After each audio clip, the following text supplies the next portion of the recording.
Hello and welcome to News Round, a recap of stories in the week. I'm Tenyola Shoboale. The headlines. 317 students abducted from government girls' secondary school, Jangabe in Zamfara State. 7 of the abducted girls escaped from the bandits. In Niger State, 53 rescued passengers from bandits have been reunited with their families. Former service chiefs confirmed by the Senate as non-Korea ambassadors. Minority leader expresses concern. Plus, Ghana receives first doses of COVID-19 vaccines through COVAX sharing initiative.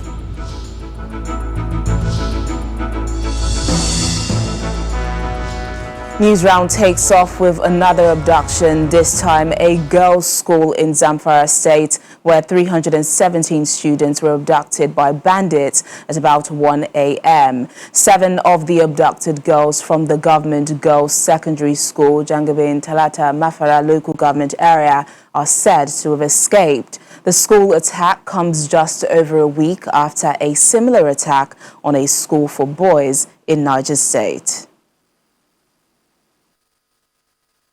Gunmen stormed the government girls' secondary school Jangabe in the wee hours of Friday, abducting 317 students.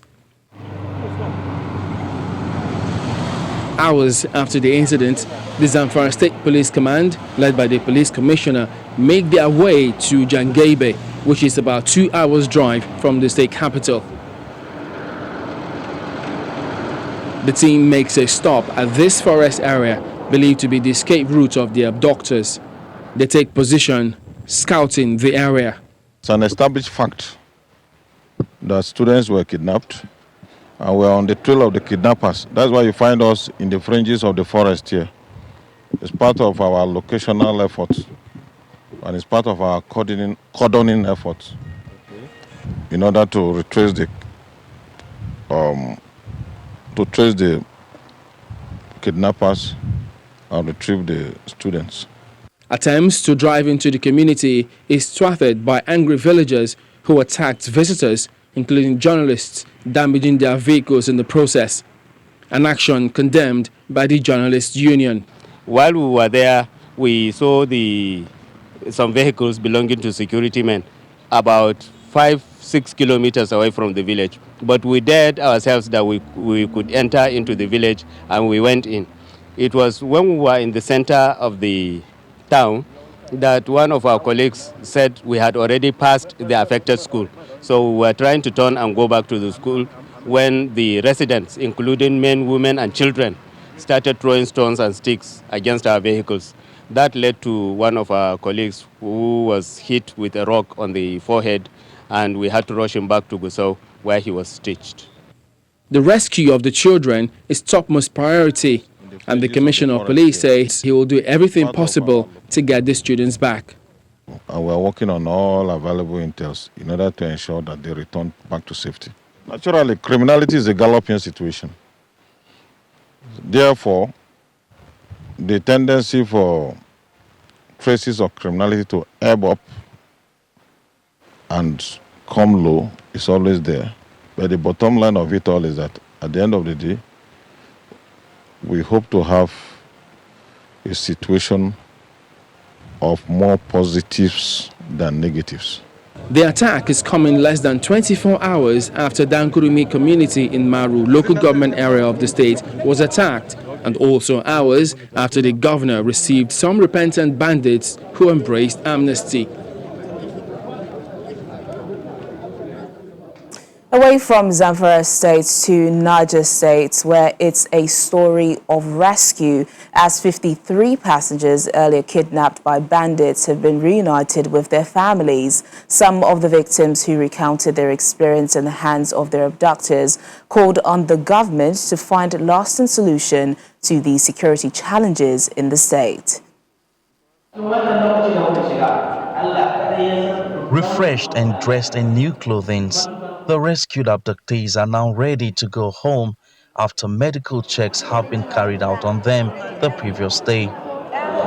The Chief of Staff to the Niger State Governor affirms that the rescue of the abductees was without any compromise.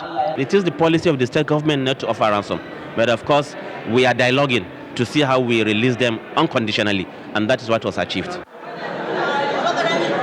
It's a mixed feeling here as family members and friends who are at hand hug the rescued persons. Some of the victims who recall their experiences while in captivity share the story of how it all happened. When military we meet them, they say we should park our car. Immediately we park before we even come out, they start shooting. When they start shooting, at that time, even look at even my head, where the bullet just passed towards my head. We are approaching Zingeru Bridge. When we saw them, the Fulani headsmen with gun, more than 30. And immediately the driver saw them, he locked the door. They were telling him to open the door. He didn't open the door. They started shooting. We also capture the mood in the homes of some of the rescued persons as they arrive. Their relatives are filled with tears of joy as they run to welcome them back home.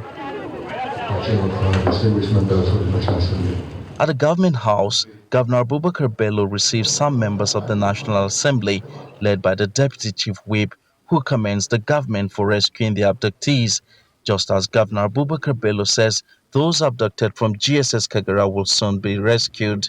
As we speak now, everything is being done, and I believe, hopefully, we should get some good news very soon. There is no one single panacea you provide them to say, oh, this is the solution to it. But my understanding of the whole issue is that government at all levels, we are in Niger State, are doing their best to see first how they can understand the problem with a view to providing solution. For now, the citizens are waiting to see how soon the rescue of the Kagara victims will happen. Emperor Simon, Channels Television News. And as banditry and kidnapping hold sway in the country, President Muhammadu Buhari has said there is no backing down on the hard measures aimed at tackling insurgents, bandits and kidnappers constituting a threat to innocent citizens across the country. This warning is coming through his Chief of Staff, Professor Ibrahim Gambari, who was present at a security meeting of Northern State Governors Forum and traditional rulers in Kaduna State. The Northern Governors added that they will partner with the federal government and their southern counterparts in tackling the challenges. It's the first meeting of the Northern Governors Forum this year, and governors in attendance include those of Kebbi, Jigawa, Sokoto, Kaduna, Nasarawa, Kano, Katsina, Plateau, as well as the deputy governors of Bauchi, Kogi, Zamfara, Benue, and Niger states.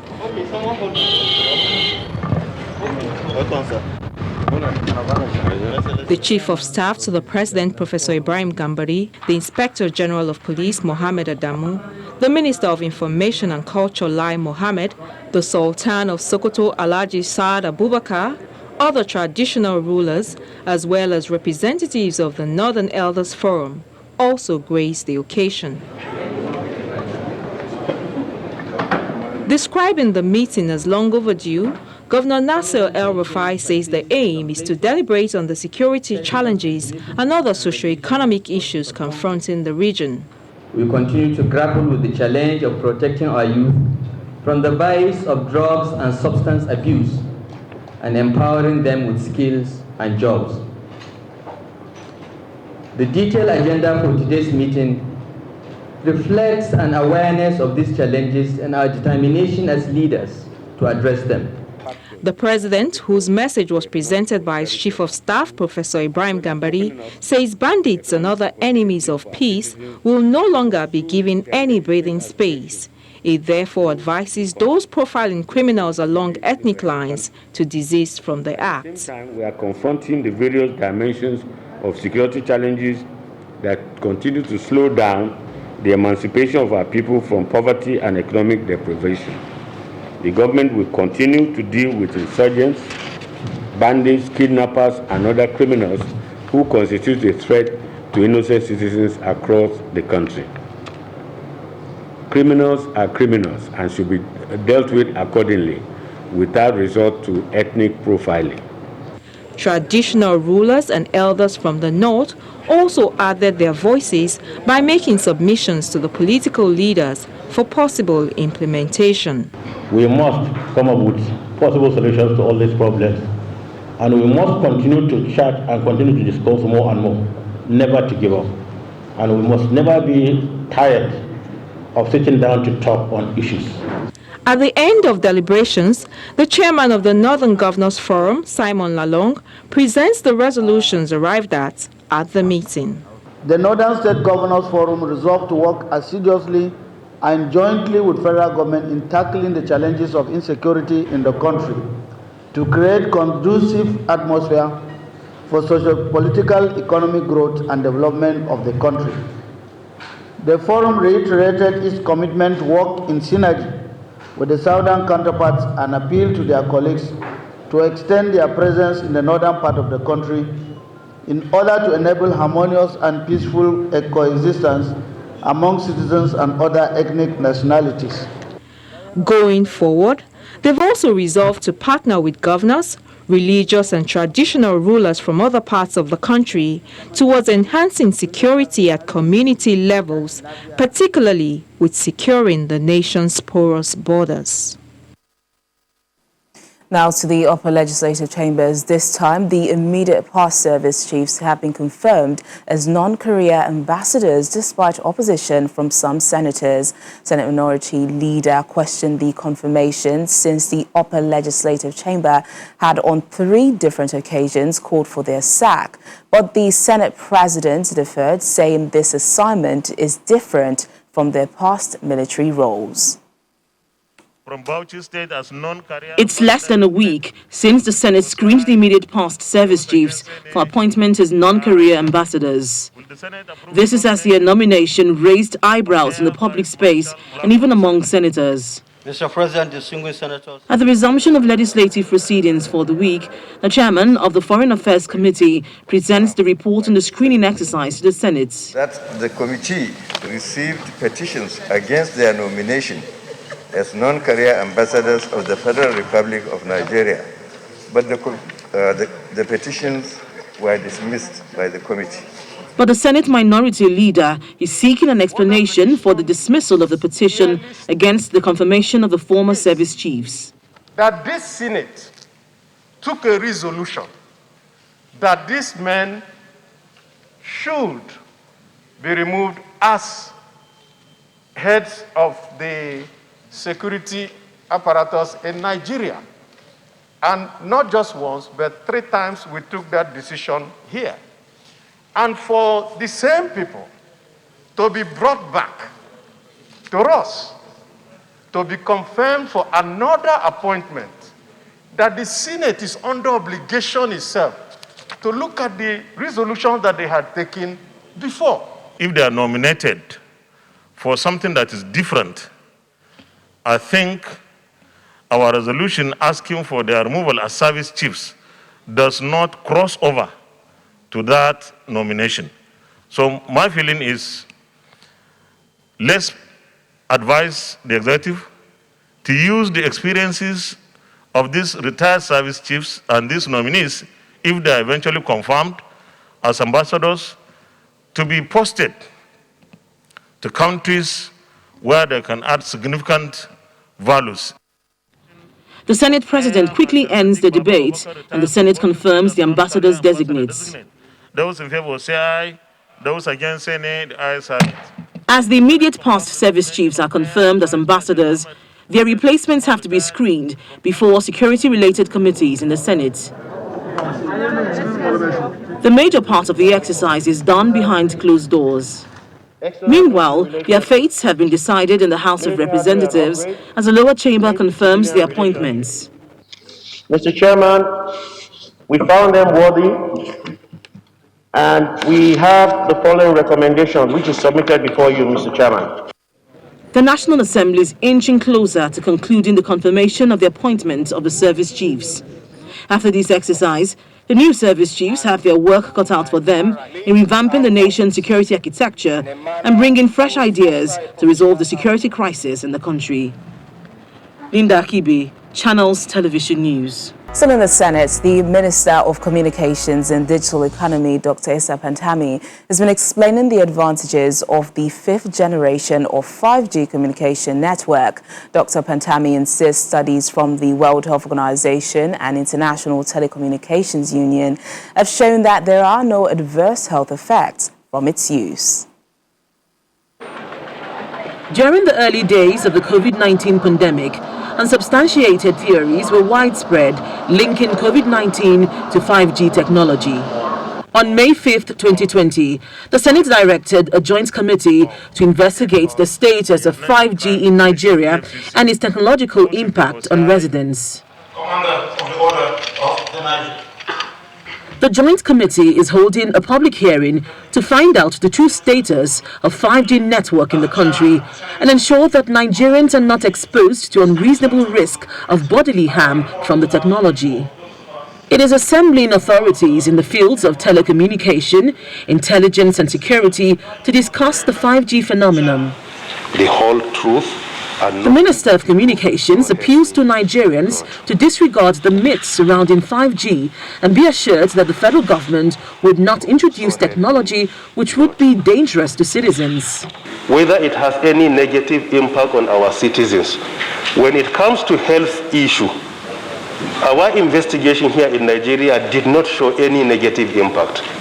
When it comes to global position, as I said, this is a paper published by WHO. It is available online in their website. They clearly stated that to date, and after much research performed, no adverse health effect has been causally linked with exposure to wireless technologies. The radiation of 4G that we are all using here is more harmful than that of the 5G. The radiation of microwave oven at home that our family cooks food for us is more harmful than that of the 5G. We were contacted at the Office of National Security Advisor. A representative of the Office of a National Security Advisor, however, warns that the deployment of 5G network could be a threat to national security in the hands of criminals. But, we are concerned about the deliberate vulnerabilities and backdoors within the 5G network equipment. That's one of the key concerns we have. And this will make the infrastructure highly susceptible to eavesdropping, tracking, cyber attacks, military industrial espionage, and other malicious activities by foreign actors. He explains that the Office of a National Security Advisor has shared its fears with the Nigerian Communications Commission during its initial trial of the technology in the country and expects that the concerns will be properly addressed in the draft national policy. Linda Akibi, Channels Television News. And now to some sad news as the bodies of 7 officers who died in a plane crash while on an intelligence and reconnaissance mission to Minna, Niger State, are laid to rest. The emotional ceremony, which took place at the military cemetery in Abuja, had in attendance wives and children of the officers and other relatives, as well as top military officers and government officials.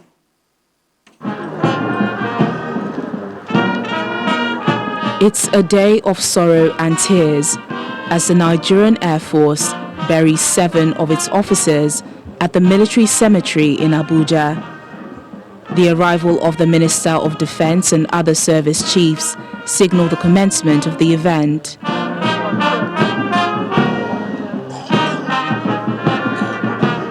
Taking his message from the Book of Lamentations, the chaplain of the Nigerian Air Force encourages the wives, children, and family members of the departed officers to look up to God. The Commander-in-Chief and the President of our country is in pain. The nation as a whole is in pain. How could these gallant, vibrant, young, promising young men pass away this way? It is a moment of darkness and gloom. It is a moment of cry. It is a moment that only God Himself can reach us. In an emotion-laden voice, the Chief of the Air Staff salutes the supreme sacrifice of the young officers.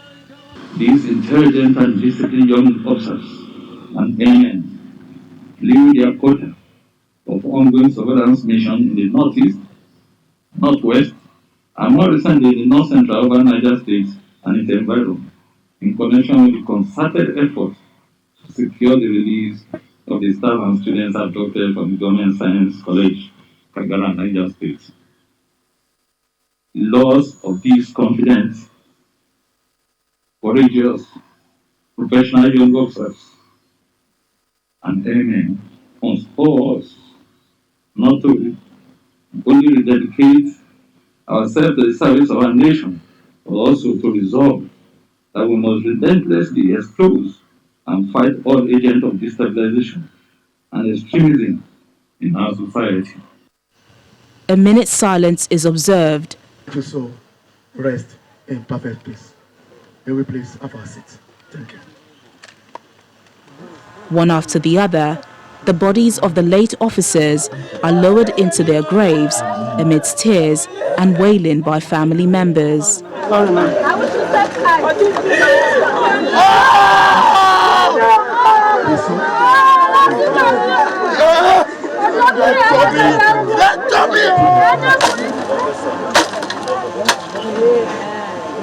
With the bodies committed to Mother Earth, wreaths are laid, followed by the firing of 21-gun salute.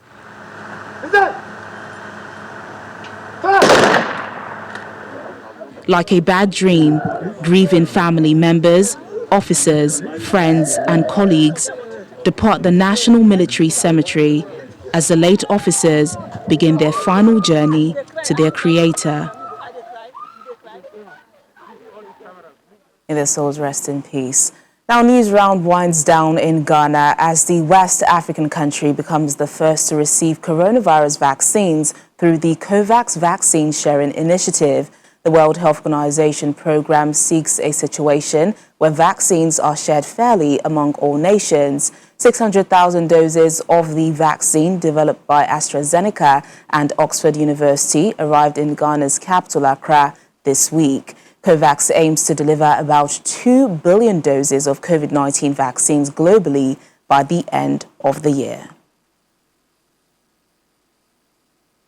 And that's News Round this week. Thank you so much for watching. I'm Teniola Shibowale. Enjoy the rest of your weekend.